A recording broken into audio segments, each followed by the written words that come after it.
আসসালামু আলাইকুম। আমরা অনেক সময় দেখি যে আম ছেলেরা, মেয়েরা উচ্ছৃঙ্খল হয়ে যাচ্ছে বা বাসায় ঠিকভাবে পরিবারের সাথে সময় দিচ্ছে না, পরিবারে সবার সাথে ঠিকভাবে সময় দিচ্ছে না, নিজেকে নিয়ে খুব ব্যস্ত থাকছে। নিজের কাজকর্ম, নিজের বন্ধু-বান্ধব মানে নিজের একটা জগৎ তৈরি করে ফেলে। তখন ঘরের যে ভাই বোনেরা রয়েছে, অন্যান্য ফ্যামিলি মেম্বার রয়েছে, ওই দিকে তার আর তেমন একটা মনোযোগ থাকে না। তো এই ক্ষেত্রে আমি যেটা বলবো সেটা হচ্ছে যে আমাদের পরিবার বেশি দায়ী। এই জন্য যে আমরা যারা পরিবারের মধ্যে রয়েছি তারা কিন্তু সবাইকে সমান গুরুত্ব দিতে হবে।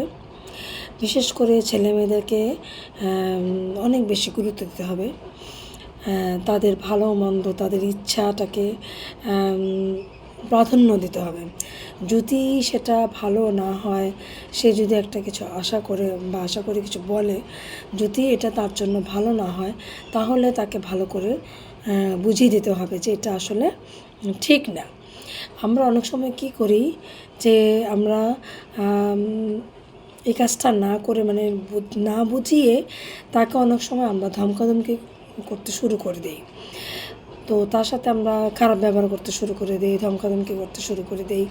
তো এই ক্ষেত্রে তখন এই ছেলেমেয়েরা দেখা যায় যে ফ্যামিলির প্রতি একটু একটা ঘৃণা চলে আসে। যারা ডাক দেয় তাদেরকে ভালো লাগে না, তাদের কথা শুনতেও ভালো লাগে না।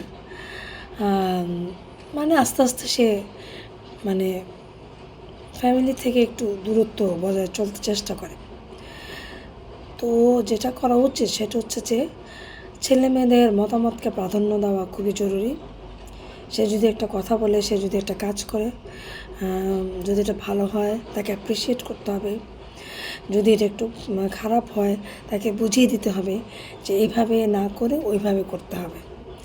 মানে ধমক দিয়ে মারধর করে কোনো কিছু সমাধান হয় না, এটা কিন্তু হিতে বিপরীত হয়ে যায়। তো যেটা করতে হবে সেটা হচ্ছে যে খুব সময় দিতে হবে ছেলেমেয়েদেরকে, পরিবারকে এবং ছেলেমেয়েদের মতামতকে প্রাধান্য দিতে হবে। খোদা হাফেজ।